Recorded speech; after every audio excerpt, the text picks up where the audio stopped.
교회 학교 학생 수가 갈수록 줄어드는 상황에서 다음 세대 신앙교육에 대한 관심이 높습니다. 예장 합신총회가 마련한 교육포럼에선 학년별 부서로 운영되는 교회 학교 시스템을 세대 통합 체계로 전환해야 한다는 의견이 제시됐습니다. 다음 달 진행되는 교단들의 정기총회는 한국교회가 나갈 방향을 논의하고 결정하는 중요한 자리입니다. 교단 총회가 올바른 방식으로 진행되는지 지켜보고 교회가 나아갈 방향을 제안하는 활동이 올해도 펼쳐집니다. 예장 백석총회 글로벌 인재 양성본부가 백석대에서 유학 중인 해외 유학생들을 위한 수련회를 개최했습니다. 유학생들은 1박 2일 동안 공주제일교회 등을 돌아보며 한국교회와 한국의 역사를 배우는 시간을 가졌습니다. 시청자 여러분 안녕하십니까? CBS 뉴스입니다. 최근 10년 사이 교회 주일학교 학생 수가 40%가량 감소한 것으로 조사되는 등 다음 세대에 대한 우려가 커지고 있습니다. 이런 가운데 예장 합신총회가 교회 교육 포럼을 열고 연령대별 부서 중심의 교회학교 시스템을 넘어선 세대 통합적 신앙교육 체계를 만들어가야 한다고 강조했습니다. 오요셉 기자입니다. 예장 합신총회 교회교육 포럼에선 한국교회가 연령대별 부서 중심의 주일학교 시스템에서 공동체 중심의 세대 통합적 신앙교육으로 나아가야 한다는 점이 강조됐습니다. 발제자로 나선 합신대 이동열 교수는 연령대별 주일학교 시스템은 미국의 주일학교 시스템을 그대로 들여온 것이라며 이는 공교육 제도와 결합된 방식으로 교육의 효율성을 극대화하기 위한 시스템이라고 분석했습니다. 학교처럼 연령별로 부서를 나누고 각 부서를 책임질 전문 사역자를 세워 수준별 교육을 할 때 가장 효율적인 신앙교육이 이뤄질 수 있을 것이란 기대에서 비롯된 구조라는 설명입니다. 하지만 이 교수는 신앙과 인격의 성숙은 단순히 효율적인 지식 전달을 통해 이루어지는 것이 아니라 삶의 기준과 방향을 공유하는 전인적 체험을 통해 형성되는 것이기에 이러한 주일학교 시스템은 실패하고 말았다며 교회 학교의 패러다임 전환이 절실한 상황이라고 강조했습니다. 이 교수는 특히 다음 세대는 성숙한 그리스도인의 모습을 보고 배우는 것이 필요하다며 세대 간 인격적인 교제가 이루어지는 하나의 공동체를 만들어 나가야 한다고 말했습니다. 세대와 세대 사이가 칼같이 분리되어 있는 것이 아니라 다음 세대와 어른 세대가 자연스럽게 연결되어 전체 교회 공동체가 이렇게 하나의 하늘가족 공동체를 이루고 있었다는 것이죠. 다시 본래 교회 공동체의 모습대로 가정과 교회 공동체가 하나가 되어서 다음 세대들이 이렇게 믿음의 뿌리를 내릴 토양이 되어줘야 한다. 송파 제일교회 조기원 목사는 부서 사역자에게 신앙교육의 책임을 이름하는 것이 아니라 가정의 부모들이 신앙교육의 1차적 책임자로 세워져야 한다고 강조했습니다. 조 목사는 오늘날 믿는 가정의 부모들이 자녀들의 신앙교육을 위해 무엇을 어떻게 해야 할지 전혀 준비가 돼 있지 않다며 공동체적 삶을 목표로 하는 신앙교육으로 교회와 가정이 함께 나가야 한다고 말했습니다. 특히 작년 교인 예배와 교회 학교의 설교 본문을 동일하게 해 교회에서뿐만 아니라 가정에서도 신앙의 대화와 실천이 이어질 수 있도록 하자고 제안했습니다. 분명히 신앙교육의 자녀들 신앙교육이 1번지는 가정인데 그것에 대해서 정말 중요하고 필요하다고 그게 사지 못하고 그냥 무조건 교회다가 다 맡겨놨던 그런 어떤 부분들이 지금 어떤 이런 문제를 생기면서 우리 어떤 부모 역할을 잘 감당하지 못했구나는 것을 깊이 느끼게 된다는 것입니다. 체계적으로 아이들의 신앙을 교육을 해야 된다고 하는 것에 대해서 어떻게 해야 될지도 모르고 교육을 받은 적도 없고 이런 부분들이 막막한 거예요. 다음 세대의 위기가 끊임없이 대두되는 가운데 교회 학교 회복을 위한 전환적인 시도와 노력이 더욱 필요해 보입니다. CBS 뉴스 오요셉입니다. 이제 추석이 지나면 곧 장로교단들의 총회가 열리는데요. 교단 총회 참관단 활동이 올해도 이어집니다. 교단 정기총회에서 이루어지는 결정은 한국교회가 나아갈 방향을 좌우하는 중요한 자리이기 때문에 올바른 방식으로 회의가 진행되는지 관심이 필요하기 때문입니다. 교단 총회 참관단은 올해 어떤 활동을 하는지 살펴봤습니다. 최경배 기자가 보도합니다. 교회개혁 실천연대 등이 중심이 된 교단 총회 참관단이 올해도 활동을 이어갑니다. 교단 총회 참관단은 총회가 교단 내 다양한 의견을 제대로 반영하는지 교인들이 관심을 가져야 한다는 문제의식 속에 지난 2004년에 시작됐습니다. 총회 참관단은 그동안 각 교단의 주요 쟁점을 알아보고 총회가 어떤 결정을 내리는지 파악해 총회가 끝난 뒤 보고서를 만들어 왔습니다. 그동안 여성, 청년 등 다양한 평신도들이 참관 활동을 펼쳐 총회에 대한 이해와 관심을 높였다는 평가를 받고 있습니다. 목사와 장로로 구성된 총회 역시 이들의 참관 활동 초기에는 불편한 기색을 비치기도 했지만 최근에는 최대한 협조하는 분위기입니다. 참관단은 올해도 활동을 펼칩니다. 총회는 지속 가능한 교회를 꿈꾸는가를 주제로 기후위기와 여성 목사 한수, 교단 연금 등을 중점적으로 살펴본다는 입장입니다. 총회 참관단은 지속 가능한 교회가 되기 위해서는 기후위기에 대한 대책이 필요하고 시대 흐름에 맞게 여성 목사 한수를 허용해야 하며 교단 연금의 합리적 운용 등이 필요한 시점이라고 강조했습니다.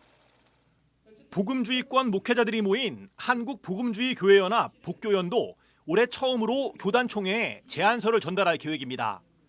복교연은 교단 정기총회는 한국교회 전체의 방향과 활동을 가늠할 수 있는 중요한 자리라며 제안서를 전달하게 된 배경을 밝혔습니다. 복교연은 모두 4가지 분야로 나눠 각 교단에 제안서를 전달할 계획입니다. 복교연이 교단 총회에 전달할 제안서에는 녹색교회 전환과 탄소 중립 정책, 여성 차별 정책 전환과 성폭력 근절 대책, 이주민 환대를 통한 교회와 선교, 목회 세습 회개와 교회의 공공성 회복 등의 대책 마련 촉구가 담길 예정입니다. 이들은 우선 가장 큰 장로교단인 대한예수교장로회 통합총회와 대한예수교장로회 합동총회를 찾아 제안서를 전달하겠다고 말했습니다.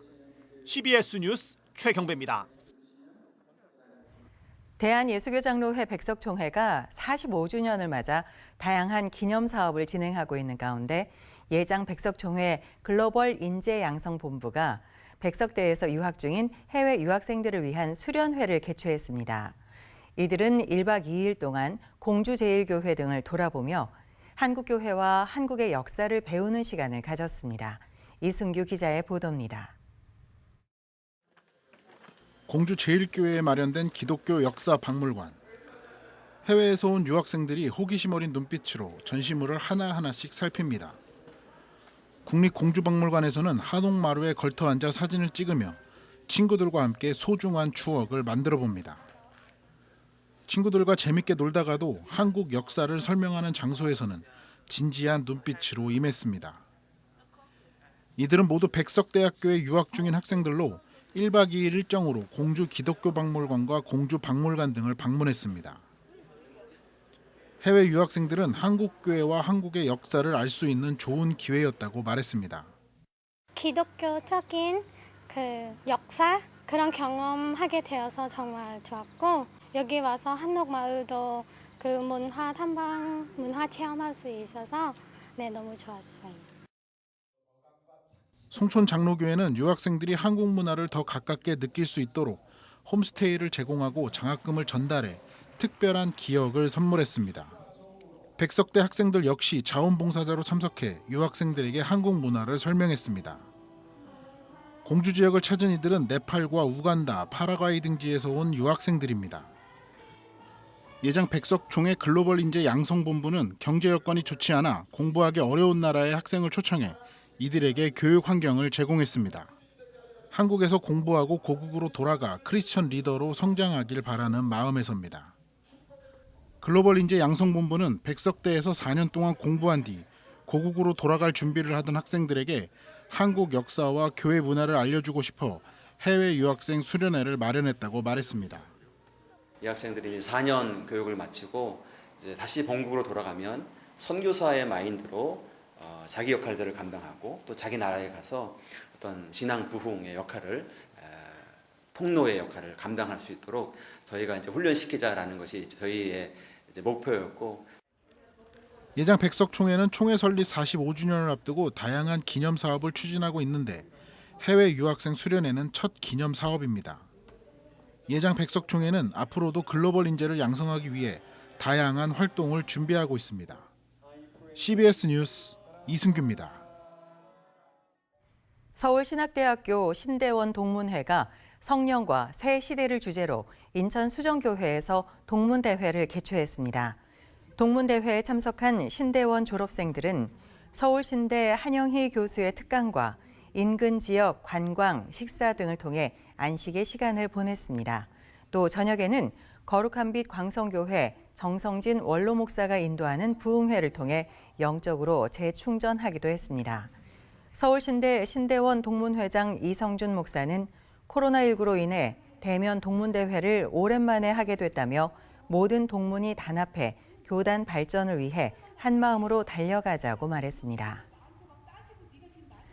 좋은 교사 운동이 최근 교육부가 추진하고 있는 디지털 인재 양성 정책에 대해 정보를 확인할 수 없는 민간 연구소의 자료를 근거로 정책을 추진하고 있다며 수요 예측 자료를 투명하게 공개하라고 촉구했습니다. 좋은 교사 운동은 최근 성명을 내고 정부의 주요 조사 내용과 민간 연구소의 수요 예측 조사가 다름에도 불구하고 정부는 관련 논의도 없이 반도체 인재 15만 명 양성 정책을 추진했다고 비판했습니다. 이어 2026년까지 총 100만 명의 디지털 인재를 양성하겠다는 종합 방안에 대해서도 그 근거가 되는 한국직업능력연구원의 자료는 공개하지 않고 있다며 관련 자료를 공개하고 그 타당성을 공청회를 통해 검증하라고 요청했습니다. 좋은 교사 운동은 엄청난 규모의 정부의 정책이 제대로 된 근거에 기반하지 않고 이루어질 경우 수요 예측의 실패로 막대한 예산 손실이 일어나고 관련 인력 공급의 초과로 많은 개인들의 장래가 위태롭게 된다고 경고했습니다. 희망친구 기아대책이 최근 플라스틱 사용 줄이기 운동의 일환으로 친환경 매장 리필 스테이션 운영을 시작했습니다. 리필 스테이션은 소비자가 빈 용기를 지참해 원하는 상품을 담고 무게만큼 비용을 지불하는 매장으로 일회용 플라스틱 사용을 줄이기 위해 마련됐습니다. 기아대책 리필 스테이션은 행복한 나눔의 비마프 스토어 등촌점에 마련됐으며 다양한 친환경 제품 판매를 통한 수익금은 취업 취약계층의 고용 확대 등에 사용될 계획입니다. 대한예수교장로회 합신총회 기관지인 기독교 개혁신보가 창간 40주년 감사 예배와 기념식을 진행했습니다. 기독교 개혁신보사는 전통적 개혁신학과 역동적 교회의 방향성, 교회의 시대적 사명을 제시한다는 제작 지침을 세우고 최선을 다해왔다며 지난 40년의 은혜에 감사하며 새로운 40년을 위해 도약해 나가겠다고 밝혔습니다. 기독교 개혁신보는 지난 1982년 개혁총회보라는 이름으로 창간돼 1992년 기독교 개혁신보로 제호를 변경했습니다. 조용기 목사 추모 1주기를 앞두고 영산 글로벌 미션 포럼과 여의도 순복음교회가 다양한 추모 행사를 마련했습니다. 다음 달 13일에는 영산의 신앙과 신학에 대한 목회자 컨퍼런스가 여의도 순복음교회에서 열리며 영산의 성령 운동과 신유 사역 등을 주제로 발제가 이어질 예정입니다. 9월 14일에는 여의도 순복음교회에서 조용기 목사 1주기 합동 예배를 드리고 16일에는 도쿄 신주쿠에서 조용기 목사 일본 선교 45주년 기념 및 1주기 추모 예배를 드립니다.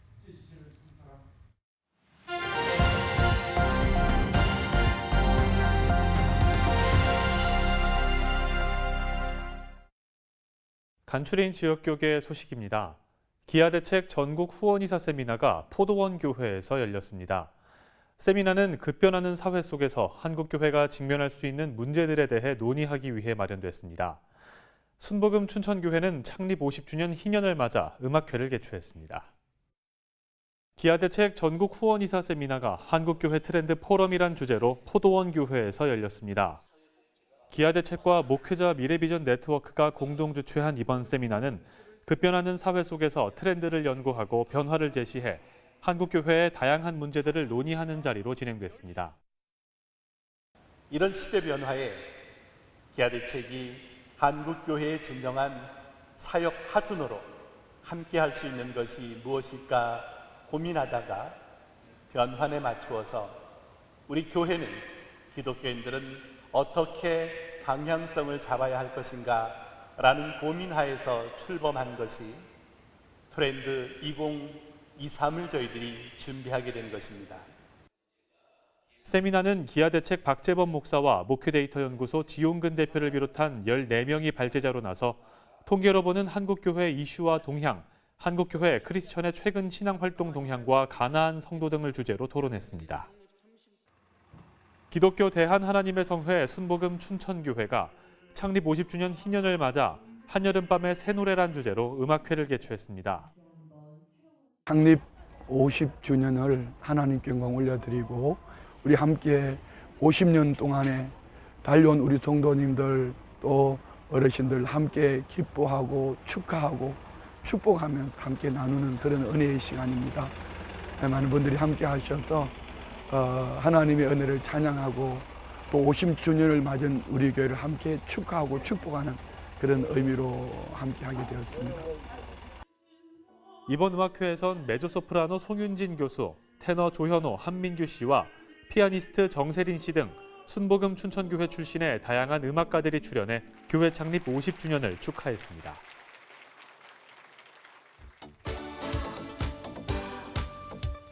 한국대학생선교회가 최근 한국프레스센터에서 김준곤 목사 선양 학술 심포지엄을 개최했습니다. 발제자로 나선 이들은 김준곤 목사는 민족 복음화를 단순히 교회 부흥의 수단으로 생각하지 않았다고 말했습니다. 대한성서공회가 모잠비크와 태국에 성경 6,834부를 보냈습니다. 이번 성경 기증은 의림교회 김선희 장로와 이신자 권사 부부의 후원으로 이루어졌습니다.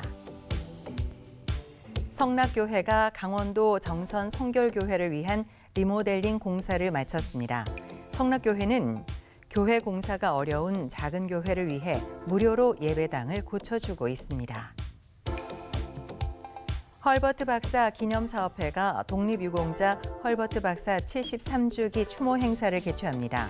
추모 행사는 내일 3시 서울 마포구 양화진 외국인 선교사 묘원에서 진행합니다.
내일도 비가 계속되겠습니다.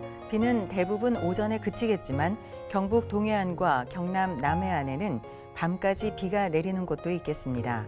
내일 아침 최저 기온은 18도에서 24도, 낮 최고 기온은 22도에서 28도로 예상됩니다.